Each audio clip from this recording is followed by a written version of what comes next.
लकीर खींचने से रिश्ते नहीं बदला करते, जगह बदलने से पुरखे नहीं बदला करते।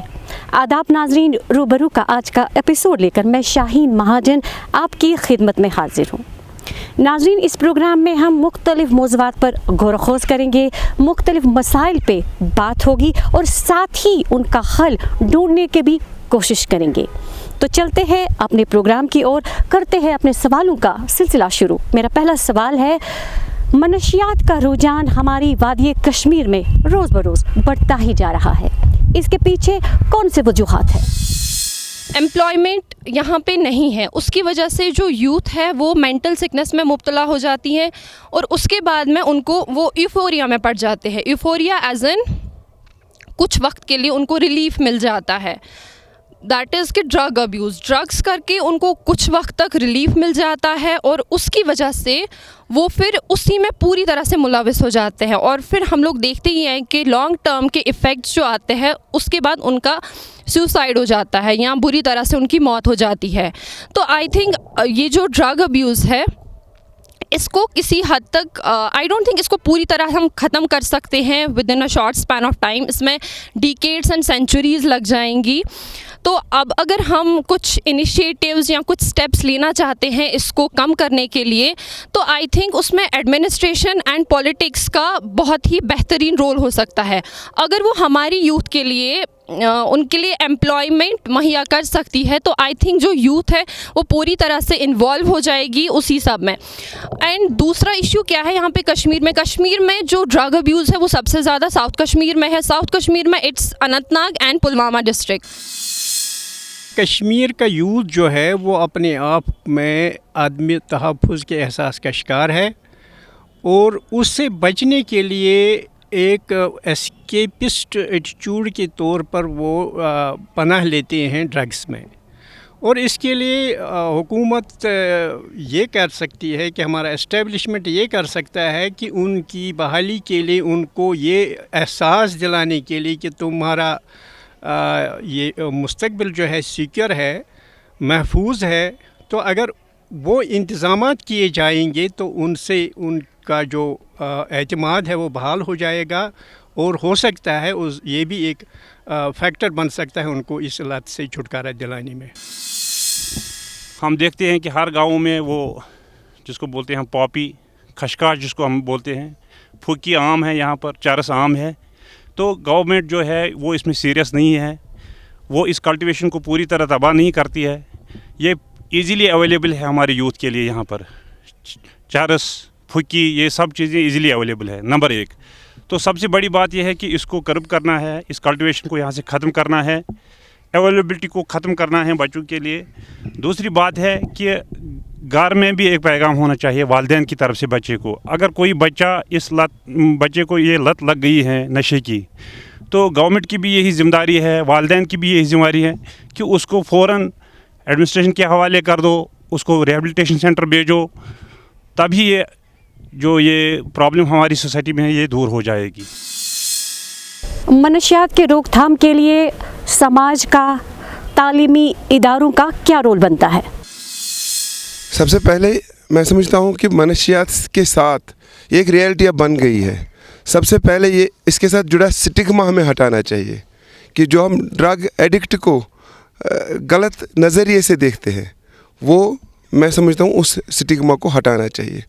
और यूएन ने अब तो कैनबिस को ड्रग्स की लिस्ट से बाहर किया, तो मेरे ख़्याल में कश्मीर में कैनबिस का इस्तेमाल इतना ज़्यादा बढ़ गया है, आप इसको ड्रग्स अब नहीं रख सकते हो, चाहे वो रिक्रिएशनल पर्पसेस के लिए पी रहे हैं, किसी चीज़ के लिए ले रहे हैं। तो कैनबिस को ड्रग्स के लिस्ट से हमें हटाना चाहिए, जबकि हम ये भी जानते हैं कि इसका एडिक्शन नहीं होता है। उसके बाद आप बात कर सकते हैं, चाहे आप पेरेंट है, चाहे आप फ्रेंड है, चाहे आप डॉक्टर है, चाहे सोशल एक्टिविस्ट है। तो उसके बाद हमें बच्चों की मदद करनी चाहिए और हम कर सकते हैं। ये मेरे ख्याल से इतना बड़ा मसला नहीं है कि हम इसको अगर चाहें सॉल्व नहीं कर सकते हैं, हम सॉल्व कर सकते हैं। अगर हम मॉरल एजुकेशन घर से ही स्टार्ट करें तो ये बिदअत नहीं रहेगी। दूसरी चीज़ ये है कि कोई भी चीज़ ऐसी नहीं है कि जो ख़त्म नहीं होगी। अगर हम चाहें, अगर गवर्नमेंट चाहे तो डेफिनेटली इस बिदत से हमें नजात मिल जाए। जहाँ तक कि हमारे ये ड्रग्स के रिलेटेड हमारी सोसाइटी का इसमें क्या रोल बनता है, मेरे हिसाब से जो सोसाइटी है हमें समझना चाहिए कि जब कोई ड्रग एडिक्ट मतलब होता है उसको हम उस नज़रिए से ना दिखाएं कि उसको खुद से नफ़रत होने लगे कि अगर मैं अगर मैंने ऐसा कुछ किया तो मैं कोई ऐसे मुजरिम बन गया कि मैंने कोई ऐसे मतलब क्राइम कर दिया मैंने, उसको हमें वैसे ट्रीट नहीं करना चाहिए। दूसरी बात ये है कि जो घर में हमारे वालिदैन होते हैं, आप उनको देख पाते हैं कि मतलब वो घर में ऐसे बैठे होते हैं और सिगरेट पी रहे होते हैं, तो जब वो ही मतलब अपने बच्चे देखते हैं अपने वालिदैन को सिगरेट पी रहे होते हैं तो वो बोलते हैं कि ये जब घर में ऐसे पी पाते हैं तो मुझे क्या है, मैं तो इससे भी अच्छा मतलब इससे भी बड़ा ड्रग कर सकता हूँ, उससे मुझे कोई फ़र्क नहीं पड़ता, जब मेरे बाप ने किया है मैं भी कर सकता हूँ। आपको डिटरमेंट होना, मॉरली स्ट्रांग होना, कुछ भी मैसर हो सोसाइटी में, लेकिन आपको स्ट्रांग होना है, मॉरली स्ट्रांग होना है कि ये चीज़ ना लें, इससे तबाही होती है, इससे घर में भी तबाही होती है, इससे अपने आप की तबाही होती है, आपका फ्यूचर ख़राब होता है। तो कमज़ोर ना बने, वीक ना बने, कुछ भी मैसर हो, मार्केट में कुछ भी आ जाए। जैसे हमारे दोस्त ने कहा कि गवर्नमेंट की तरफ से भी होना चाहिए, पाबंदियाँ होनी चाहिए, माफिया को इनको बंद करना चाहिए, इनके खिलाफ़ केस होना चाहिए। तो ये तो बड़ा आज 7 साल इसकी सज़ा भी होती है, लेकिन हमें बच्चों को भी मॉरली स्ट्रांग होना है, इनको नहीं लेना चाहिए, कोई कमज़ोरी नहीं दिखानी चाहिए किसी चीज़ में भी, चाहे सुसाइडल उनका वो एटीट्यूड हो या ड्रग के लिए कोई चीज़ हो, बिल्कुल उनको स्ट्रांग होना चाहिए। बस ये मेरी इस्तदा है बच्चों से कि वो मॉरली स्ट्रांग बने और एथिकली स्ट्रांग बने और कोई कमज़ोरी ना बने, ये चीज़ ना लें, ये तबाही है अपने लिए भी, समाज के लिए भी और घर के लिए भी। अभी जो इन्होंने कहा, जो यूएस ने हमें ये लीगलाइज़ किया है कैनबस, ये जो कैनबस है ये कैश क्रॉप है, ये शॉर्ट सोर्स ऑफ इनकम है, मगर इवन देन ये जो है ये एक थ्रेट है सोसाइटी के लिए। मैं ये कहूँगा हमें मॉरली डेवलप होना चाहिए, अपलिफ्ट होना चाहिए। हम ये क्रॉप जो है इसको कल्टीवेट ही ना करें, जिससे कि सोसाइटी में अदर क्राइम्स को जन्म लेते हैं, थेफ्ट, मर्डर या अदर सच एक्टिविटीज़। ये जो यूथ है, दवाई इसको एज मेडिसिनल प्लांट जो है बॉटनी में या इंडस्ट्री में यूज़ किया जाता है, लेकिन लोकली इसको ड्रग यूज़ किया जाता है जो कि अदर क्राइम्स को जन्म देता है। मेरे हिसाब से अगर यूरोपियन कंट्रीज़ जो चीज़ बनाते हैं वो अंडर डेवलप्ड और डेवलपिंग नेशंस को वो बिज़नेस के लिए देते हैं, तो वो हमेशा बिज़नेस इन्हीं अंडर डेवलपिंग और डेवलपिंग नेशन से करते हैं। हमें इस चीज़ से बाहर आना चाहिए, इन institutions and from the society, वो क्रॉप हमें ख़त्म ही करना चाहिए जिससे कि क्राइम को जन्म मिलेगा। मेरे ख़याल से हमें यूथ को रेस्पेक्ट देनी चाहिए, रेस्पेक्ट, उनकी जो सेल्फ़ रेस्पेक्ट है उसका हमें ख्याल रखना चाहिए।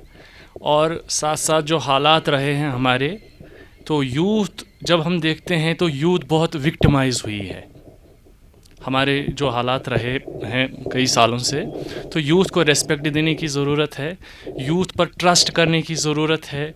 They need love, they need appreciation. और बाकी जितने भी हमारे इदारे हैं घर से लेकर, इसमें जो हमारे हेल्थ वर्कर्स आते हैं, प्रोफेशनल्स आते हैं, डॉक्टर्स आते हैं, police department has a role. और रिसेंटली ये बात भी आई थी, जितने भी हमारे मेडिकल कॉलेजेस हैं वहाँ पे जो ये ड्रग डी एडिक्शन वहाँ पे जो सेंटर्स हैं, तो वो भी गवर्नमेंट की तरफ से एक अच्छा कदम है। तो मैं यही कहूँगा कि यूथ को रेस्पेक्ट देने की ज़रूरत है। Individuals who are the part of drug mafia or those individuals who propagate the drug mafia in any way, they need to be identified, they need to be socially boycotted, they need to be humiliated, because they are the individuals who are actually selling, who are actually doing illicit trafficking of drugs. क्योंकि आपके market में जब drug है तभी उसका use होता है। सो illicit drug trafficking पे गवर्नमेंट और पुलिस का और इंटेलिजेंस का बहुत इंपॉर्टेंट रोल है। और कभी कभार ऐसा भी होता है कि जब ये नेक्सस चलता है, administration and the people who are associated with it, they are basically the criminals. I can say the person who is propagating this drug mafia culture, he is actually the criminal. और एक important बात जो है that is family level पे parents का एक important role है कि वो अपने बच्चों पे नज़र रखे, उनके फ्रेंड सर्कल को देखे। मैं आपको एक अपनी एग्जांपल देता हूँ। When I was in 8th standard my father was a smoker. You won't believe, मैंने उसके साथ बाइकआउट किया। मैंने बोला भाई मैं आपके साथ बातें नहीं करूँगा, I won't interact with you unless until you won't quit smoking. Fortunately month of Ramzan was coming the day I talked to him. उसके बाद कुछ दिनों के बाद मंथ ऑफ रमज़ान स्टार्ट होने जा रहा था and fortunately month of Ramzan को पास ऑन करके उसके बाद वो नॉन स्मोकर बने। और मैं ये चाहता हूँ कि अगर आप किसी ड्रग एडिक्ट को आइडेंटिफाई कर रहे हो, उससे पहले कंपैशन से, रेस्पेक्ट से उससे पूछे भाई आप क्यों बने। कभी घर के हालात भी ऐसे होते हैं, कोई बच्चा जो है वो पॉवर्टी का शिकार है, मेंटल प्रेशर है उसके पास, वो कभी किसी एग्ज़ाम में फ़ेल होता है, उसके बाद उसको लव और रेस्पेक्ट नहीं मिलता है, वो थोड़ा सा सोशल बाइकआउट होता है फैमिली लेवल पे। वो उस बच्चे के साथ रेस्पेक्ट के साथ उसकी प्रॉब्लम्स को सुनना है और कोशिश कर रही है कि एक अच्छे से उसके साथ बिहेव करें। वो भी एक इम्पॉर्टेंट फैक्टर है जिससे हम इस ड्रग एडिक्शन को रोक सकते हैं। अगर देखा जाए हमारी वादी कश्मीर में कई सारे इलाके हैं जहां पर भांग और दीगर मनशियात की काश्त होती है। आपको नहीं लगता है कि सरकार को इसकी तरफ तवज्जो देनी चाहिए? आई बिलोंग फ्राम बिजबिहाड़ा, तो वहाँ बहुत सारे एरियाज़ हैं जहाँ पे सिटल कल्टीवेशन होती है और पुलिस जो है वो उस तरफ ज़्यादा ध्यान नहीं देती हैं। पुलिस के होते हुए जब वो बाकी कोई चीज़ें होती हैं वो 24 आवर्स में इंक्वायरीज़ कंप्लीट करते हैं। तो ये तो खुला है, आम कल्टीवेशन होती हैं, why they can't stop it. So police का अहम रोल है इसमें। और उसके अलावा जो हमारे सिविल सोसाइटीज़ हैं, सिविल सोसाइटीज़ के पास जब बहुत सारे मसले होते हैं तो वो उनको देख लेते हैं कि कौन सा हाल है उनका। मगर ये तो अहम चीज़ है क्योंकि अगर हम यूथ देख लेंगे, youth is backbone of any country. जब वो यूथ बिगड़ जाएगा तो वो कंट्री ही ख़त्म हो जाती हैं। सो फर्स्टली सिविल सोसाइटीज़ जो हमारे गाँवों में जो भी कमेटीज़ होती हैं और उसके अलावा जो गवर्नमेंट की एजेंसीज हैं, they need to identify the areas where such cultivation is still taken place. तो वहाँ पे एक तो क्या है कि एक तो उन लोगों को समझाना चाहिए, या अगर किसी फैमिली की कोई फाइनेंशियल प्रॉब्लम है, उनका कोई फाइनेंशियल सोर्स नहीं है, जो वो मजबूरी में ये कल्टीवेशन कर रहे हैं, तो उसके लिए भी गवर्नमेंट को कुछ अल्टरनेट सोचना चाहिए और उन लोगों को एजुकेट करना चाहिए। और पुलिस का अहम रोल है इसमें। I can say this because I belong to the area where there are so many villages जहाँ पे ये अभी भी प्रैक्टिसिंग हो रही है। पुलिस को पता भी होता है बट वी डोंट नो कि unfortunately why police is not taking action. वो एक्शन में क्यों नहीं आते हैं? तो पुलिस का अहम रोल है इसमें। एक तो रेवेन्यू डिपार्टमेंट को इसमें रिस्पॉन्सिबल होना चाहिए, देना चाहिए। पटवारी को आइडेंटिफाई करना है किस किचन गार्डन में ये उगाया जाता है, किस फार्मर के घर में, किस फार्मर के खेत में। आजकल तो सेबू के खेत में ये उगाते हैं गाँवों में। बहुत फुकी पैदा हो जाती है, बहुत फुकी ये उगाते हैं। और इसमें सबसे बड़ी मैंने यही दोबारा मैं बात बोलूँगा कि इसका फ्री हैंड जो है वो औरतों को मिलता है। हर गाँव की औरतें ये खुद बेचती हैं और इसमें मेल मेंबर्स कोई मुदाखलत नहीं करते हैं। सबसे बड़ी बात यही है कि ये जो ये बिज़नेस है ये औरतों के हाथों लग गया है, इसको कर्ब करने की ज़रूरत है। मैं उसी इलाके से आ रहा हूँ, उसी इलाके का मैं था यहाँ जहाँ से भांग काश हुआ करती थी। बहुत बार मैं सोचता रहा कि हमें क्या हुआ है कि हम क्यों काश किया करते थे। तो फिर मैंने जो बुज़ुर्ग हमारे थे उनसे पूछा क्या वजह। उन्होंने कहा कि बाढ़ से में कुछ बचता ही नहीं है, सिर्फ ये एक पौधा है जो बचता है। तो इन्होंने ठीक कहा कि हमें आइडेंटिफाई करने चाहिए वो कौन कौन से गाँव हैं यहाँ पर ये काश होती है। अगर उन लोगों को फाइनेंशियली सपोर्ट मिल जाए या कुछ एग्रीकल्चर को देखना पड़ेगा कि क्या ये काश कर सकते हैं, ये कौन सा काश कर सकते हैं जिससे इस भांग को ये ख़त्म करे और उस पौधे को उगाए जिससे उसको फ़ायदा मिले। ये जो प्रॉब्लम है ये सिर्फ कश्मीरी सोसाइटी की नहीं है, ये पूरी मॉडर्न इंडस्ट्रियल सोसाइटी की बहुत बड़ी सोशल प्रॉब्लम है। लेकिन अगर देखा जाए कश्मीर में तो सबसे ज़्यादा ये साउथ में उगाई जाती है, और साउथ में अगर आप देखोगे तो हमारे इलाके में यानी बिजबिहाड़ा इलाके में सबसे ज़्यादा, वो भी कौन सा एरिया, तुलखन, लकटीपोरा, मेलहुरा, मैं नाम दे के बता रहा हूँ।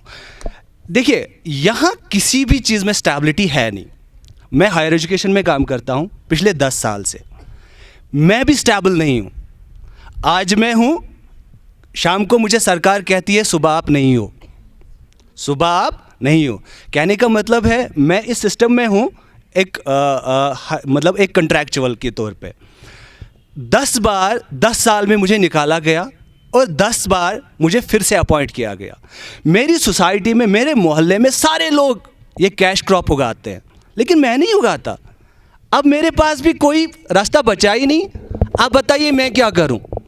एक पीएचडी स्कॉलर होके मेरे पास रास्ता ही नहीं बचा। मैं सोचता हूं अपने मोहल्ले में जब देखता हूं ना कंस्ट्रक्शंस को, बड़ी बड़ी कंस्ट्रक्शंस है, मैं डिकेड से अपने गांव में ये चर्च देखता हूं और वहां पे उगाते हैं लोग, उनकी कंस्ट्रक्शंस है। अगर आप देखोगे ना बॉम्बे, दिल्ली, सब इतने इलाकों में ऐसी कंस्ट्रक्शंस नहीं होगी जैसी हमारे मोहल्ले में है, तुलखन में है, मेलूरा में है। अब मैं वहाँ पे एक गरीब बीपीएल बंदा दिख रहा हूँ। क्यों? मैं अंत्योदय लिस्ट में आ गया हूँ। क्यों? क्योंकि मैंने पढ़ाई करी और इस बिद्दत को छोड़ा, इस बिद्दत को छोड़ा। लेकिन मेरी सोसाइटी ने, मेरी एडमिनिस्ट्रेशन ने, लॉ एनफोर्स एजेंसीज ने मुझे इतना मजबूर किया। आज मैं सोचता हूँ, मेरी बीवी मुझे कहती है बाबा ये छोड़ दो ईमानदारी की बातें और खेती करना स्टार्ट कर दो। मैं कहता हूँ कौन सी खेती? बंग की खेती स्टार्ट कर दो। क्यों? क्योंकि मैं डॉक्टरेट हूँ, 39 साल 3 महीने का हो गया हूँ। ये सिर्फ मेरी बात नहीं है, मेरे पीछे सारे लोकल फंड बैठे हैं, 30 साल से बैठे हैं बंदे, और 30 साल से ये इस सिस्टम में है। कल को ये रिटायर हो रहे हैं और इनके ये जब घर जाते हैं ना बेचारे, तो खाने के लाले पड़ जाते हैं। दूसरा कोविड, तीसरी अनएम्प्लॉयमेंट। आप देखिए ना कितने फैक्टर्स है जो ये बंक को पैदा करवाते हैं। उस पर आप क्यों ध्यान नहीं देते हो? आप पुलिस को ब्लेम करते हो, आप दूसरी चीज़ों को ब्लेम करते हो। मैं कहता हूँ जब तक अब सिस्टम को नहीं बदलोगे ना, एक इंसान को ईमानदारी से जो बंदा काम करता है ना, उसको हक नहीं दोगे ना, उसको एक इंसान नहीं समझोगे ना, कभी तरक्की नहीं होगी, कभी ये बंग नहीं रुकेगी। मैं कहता हूँ, मेरे भाई ने कहा हमारे दिमागों में अब सुसाइडल थॉट्स आते हैं।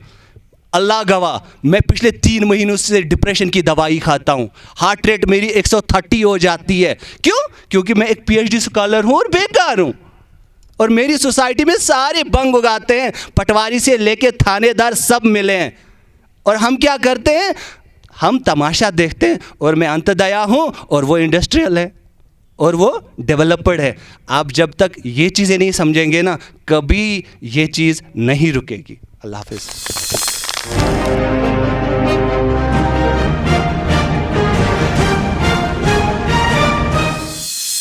मेरा सवाल है, बाहर की इस्लामिक कंट्रीज़ में जब सिनेमाघरों को इजाज़त दिया जाता है तो यहाँ पे इसे गैर इस्लामी क्यों करार दिया जाता है? सिनेमा इस्लामी और गैर इस्लामी हो ही नहीं सकता। तो रही बात, अगर इसको कहीं पे इजाज़त मिल रही है, मुझे लगता है कश्मीर में इजाज़त की ज़रूरत ही नहीं। हमारे हर किसी के जेब में एक सिनेमा पड़ा हुआ है।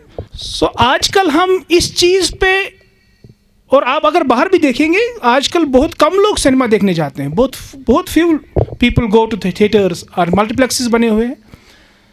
आजकल घर में होम थिएटर्स, आजकल घर में सिनेमा बना हुआ है, और हर घर में, हर कमरे में आप देखोगे कि एक टाइम अगर 4 परिवार में 4 लोग हैं तो 4 मूवीज़ चलती हैं वहाँ पे। सो मुझे लगता है कि इसमें इस्लामी और गैर इस्लामी को खींचने की ज़रूरत रहती नहीं है। जहाँ सिनेमा है वहाँ इस्लाम की बात ही नहीं हो सकती है, और जहाँ पे इस्लाम है वहाँ सिनेमा की ज़रूरत रहती नहीं। जो फिल्में बनाते हैं, मुझे एक बार कहा गया कि इंडिया में कानून बना है रेप पर, इंडिया में कानून बने हैं मर्डर पर, लेकिन मैंने उनको एक तजवीज़ दी थी कि भाई आपको न रेप पर उतने कानून बनाने हैं, न मर्डर पर उतने कानून बनाने हैं। आपको सिर्फ फिल्म बनाने वाले और फिल्म प्रोड्यूस करने वालों पे कानून बनाना है, ना वो सेक्सिज्म फिल्म में दिखाए, ना वो मर्डरिज्म फिल्म में दिखाए। क्योंकि कम तालीम याफ्ता लोग जो 14 साल के होते हैं, जब वो फिल्म देखता है उसमें वो रेप देखता है, वो सोसाइटी में करता है। वही मिसाल हमें बिहार से मिलती है, यूपी से मिलती है। और जब वो मर्डर वहाँ दिखाते हैं तो क्रिमिनल्स उसको इस्तेमाल करके सोसाइटी में करते हैं। और मैं ये समझता हूँ कि मैसेज देना चाहता हूँ कि इंडिया में रेप और मर्डर पे कमी नहीं होगी। आपका सिर्फ फिल्म चेंज करना है। जो फिल्म आप दिखाओगे उसमें रेपिज्म और मर्डरिज्म को निकाल दो, उसको एक सही चीज़ बना दो। चाहे आपकी इनकम बंद भी क्यों ना हो जाए, जितनी इनकम चले उसको जायज़ तरीके से पेश करो और उसको दिखाओ। और जहाँ तक कश्मीर का ताल्लुक़ है, हर घर में फिल्में देखी जाती है टीवी पर आजकल, तो इसमें किसी किस्म की पाबंदी यहाँ नहीं है। रहा सवाल ऑर्गेनाइजर का, उसको मैं नहीं कह सकता हूँ कि कैसे वो होगा, लेकिन ये चलता है। लेकिन फ़िल्म, मैं सबको ये कहता हूँ कि आपको फ़िल्म जो है, मीडिया है, ये सोशलाइज़ करता हो। अगर आप इसको सिक्रूटनाइज करोगे कि बनस्बत आप उतने पैसे खर्च करोगे लॉ एंड एनफोर्समेंट एजेंसीज़ पर, फिल्म डायरेक्टर, फिल्म राइटर और फिल्म प्रोड्यूसर को आप शिकंजे में डाल दो। भाई मुझे वो फिल्म इस कंट्री में चाहिए कि जो मेरे नौजवान को तबाह ना करे, जो मेरे नौजवान को रेप और मर्डर ना सिखाए, तो तब ये कंट्री जाकर आगे बढ़ेगा। तो इसलिए इस बेसिक डिजीज़ पर जाना पड़ेगा और उससे कंट्री ठीक हो जाएगी। सोशल मीडिया एक ऐसा ज़रिया है जो एसेसिबल है सारे लोगों के लिए। उसको बच्चे भी देखते हैं, बड़े भी देखते हैं, बूढ़े भी देखते हैं। तो जो इश्यूज़ जैसे सर ने बताए, इन सब इश्यूज़ को अगर हम इग्नोर करें और अच्छे इश्यूज़ पर हम फिल्म्स बनाएं जिससे बच्चे एक राइट डायरेक्शन में जाएं, तो मेरे ख़्याल से हमें एक ऑर्गेनाइज सिनेमा स्ट्रक्चर की ज़रूरत नहीं है। हम इसको थ्रू वेरियस प्लेटफॉर्म्स हम बच्चों को अच्छा डायरेक्शन इसमें हम दे सकते हैं। हम अक्सर जब यहाँ सिनेमाघरों को खोलने की बात आई तो लोगों ने मज़हब के साथ जोड़ दिया। हाँ ठीक है, सर ने कहा कि इसमें वायलेंस के सीन, क्राइम की सीन्स नहीं, क्राइम की जो टेक्निकलिटीज़ वो नहीं डिपिक्ट होनी चाहिए, पोर्ट्रे होनी चाहिए।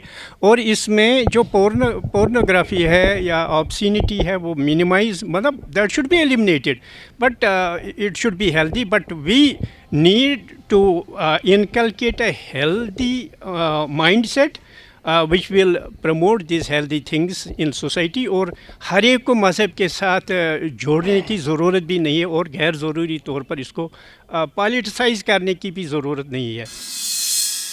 मेरे ख्याल में अब चूँकि हर जेब में फ़िल्म देखने के ज़रिए है, तो सिनेमा बेचारे का क्या कसूर है।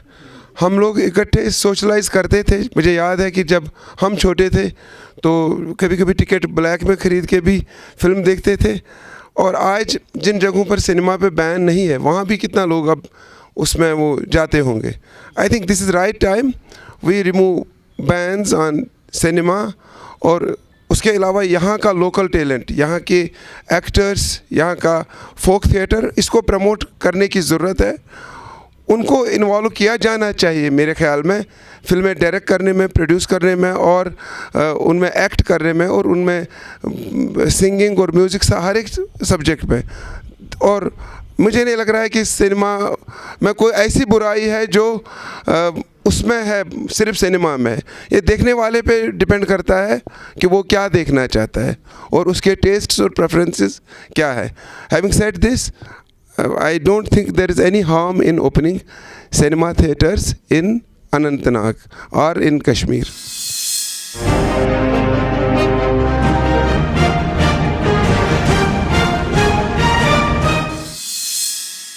मेरा सवाल है, पिछले 30 साल के नामसाइद हालात की वजह से कश्मीरियत और सूफीज़म पे कितना असर पड़ा? आज की सोसाइटी में अगर मेरा बच्चा मार्केट में कश्मीरी में बात करता है ना, तो उसको ना नीचे नाजरी तमिस वुचन। हमारा बच्चा उर्दू में या इंग्लिश में ही बात करना चाहिए। देखिए वो तो सब यहाँ तो पहलगाम में जो वो दुकानदार वगैरह लोग हैं वो भी इंग्लिश बोलते हैं, they all know English very well. But क्या है कि जो हमें बेसिक जो हमारी कश्मीरी लैंग्वेज है हम खुद ही रेस्पॉन्सिबल हैं, हमने उसको मतलब बुला लिया है, वो तो हम उसके लिए खुद ही ज़िम्मेदार हैं। हाँ, हालात तो ठीक हैं, वो अपनी जगह पे हैं, but we are responsible for that. इसको हम पिरवर कहते थे कश्मीर को, क्योंकि यहाँ मजहबी रिवादारी, हम आहंगी, फ़िरका वाराना हम आहंगी, उसका ये मरकज़ था, उसके लिए मशहूर था, ये वादी थी।